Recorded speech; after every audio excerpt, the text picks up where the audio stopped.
morning, my dear brethren. May the Lord bless you very richly. Here I am once again to share the devotional today, and we're going to go to the book of Micah, specifically chapter 5, from verse 2 to verse 4. The word of the Lord says, "But you, Bethlehem Ephrathah, though you are little among the thousands of Judah, yet out of you shall come forth to me the one to be ruler of Israel, whose goings forth are from old, from everlasting. Therefore he shall give them up until the time that she was in labor has given birth. Then the remnant of his brethren shall return to the children of Israel, and he shall stand and feed his flock in the strength of the Lord, in the majesty of the name of the Lord his God, and they shall abide, for now he shall be great to the ends of the earth." The prophet Micah developed his ministry 800 years before the birth of Christ, and he was a farmer, and he developed his ministry and he gave his prophetic messages during the kings Jotham, Aka, and Ezekiel. And he was also contemporary to Hosea and Amos.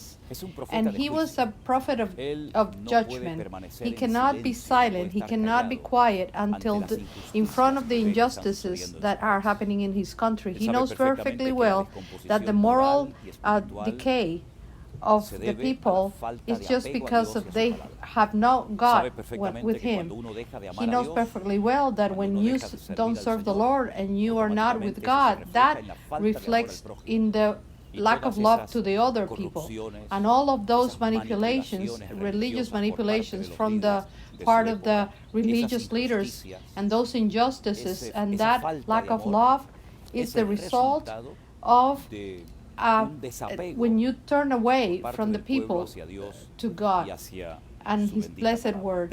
He denounced, like everybody else, the injustices of the kings, the religious leaders, because a real man of God cannot be silent when he faces things around us. He denounced the false prophets. He denounced the inhabitants of the places, speaking about the wrath of God is so real that like the love of God. And there is a lot of believers that talk a lot about the love of God, but let's not forget that our God is a just God, that he does not tolerate sin, and that sooner or later he's going to say enough. And that's what the prophet Micah is saying in his time, in his prophecy, to denounce the sin and to speak about the wrath of God. But in the midst of all that discomposition, spiritually and socially speaking, there is a ray of hope. He's the instrument that the Lord used to say what is the exact place where the Messiah was to be born, in Bethlehem of Judea, where the King David had already been born. But in that little town, Bethlehem, the house of bread, the Messiah would be born, and the light and the hope will come, not only to Israel, but all nations of the earth. It is curious because when those Magi come guided by that star, just exactly to Bethlehem of Judea, and they speak with King Herod. King Herod was sending all the Pharisees and the scribes and people that understood the scriptures. He asked them, where does the scripture says that the Messiah will be born? And he said Bethlehem, because that's how Micah wrote it. These men did not know what he was saying, and how many times God uses our life and we are not even aware of the repercussion that we're bringing. And today the church, the Christian, you and I, like never before, we have to, number one, denounce sin. We cannot be silent and just cross arms like how the country goes to waste and how the world is just going down. But to denounce sin and to say that many things can be avoided when there is a genuine repentance and return to the Lord. In second place, to say also to the Christian people that we don't have to be live under condemnation, and we don't have to allow where there is an apostle or is a prophet or a pastor to bring condemnation, because there is no condemnation to those who are in Christ Jesus. Logically, those who are not walking according to the flesh, but according to the Spirit. Our God has come to give us life abundantly, and it is the children of God that has to start enjoying life in peace and with God and with others. And it is us that have the message of hope through Jesus Christ our Lord. So, my dear brethren, the time that we're living right now looks a lot like the one that Micah lived in, because time has changed and technology and science, but the heart of man is going from bad to worse. And we're seeing these days that precious word that has been cited out of context when the Lord Jesus Christ in Matthew chapter 24, it says the evil things will increase. He didn't say how much, but we have to know that. But the love of God will cool also. But the one who perseveres will be saved. Today, more than ever, we need to persevere in the Lord, to stand firm in the Lord and close to His Word more than ever, because it is the promises of God, not of men, that are going to be fulfilled. And we're seeing right now in this final time of history of the church how the Lord is fulfilling His word and how it's reviving His hearts, and He's keeping that remnant of men and women that have stayed firm, not allowing that false doctrines, that the manipulation of text, taking out of context, take many people to ruin, creating false expectations in many occasions. We are not like the ones who seek, if I may say, that magic wand, going through here and there, trying to find the method, the perfect method, so that our ministry will grow and we will be recognized and we will have success in many people. We're not like that. We know that the success, if I may say, is in holiness.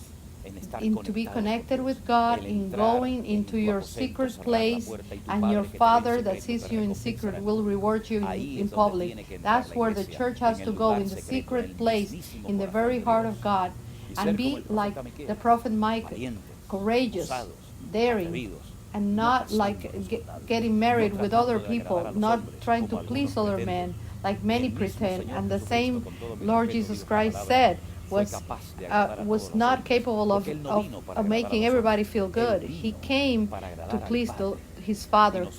And we're not here to please people. We're here to please God and to do His perfect will. He is all-powerful, but He is not going to wherever He's not asked. And today, you and I, we have instruments, we have tools that right now, hundreds of people in many places of the world are watching live this message that I'm sharing with you from Barcelona for all of you. My dear brethren, be encouraged. There is a lot of way to go. The road and many things to denounce and many lives to rescue from condemnation and hell. People that sometimes maybe are thinking about taking their own life, but God will put in our lives so many people that are desperate, that are just confused and empty. They don't know what to do and where to go. But we are going to talk to them about the love of God, and also about the justice and the wrath of God and the condemnation of the sin. But we're going to tell people there is hope, that the calling of God is still active. Come to me, those who are labor, and I will make you rest. Not only God condemns sin, but also He restores and transforms lives of those men and women that let Him change them. So why don't we just pray to the Lord and ask Him that He will use us and help us, so that we can, with His help and His blessing today, to take people to the feet of Jesus and talk to them that there is a way, a hope, and a life. And all of that is in the name of Jesus Christ, the name above all names, through which we might connect with the Creator and have eternal life and peace in our hearts.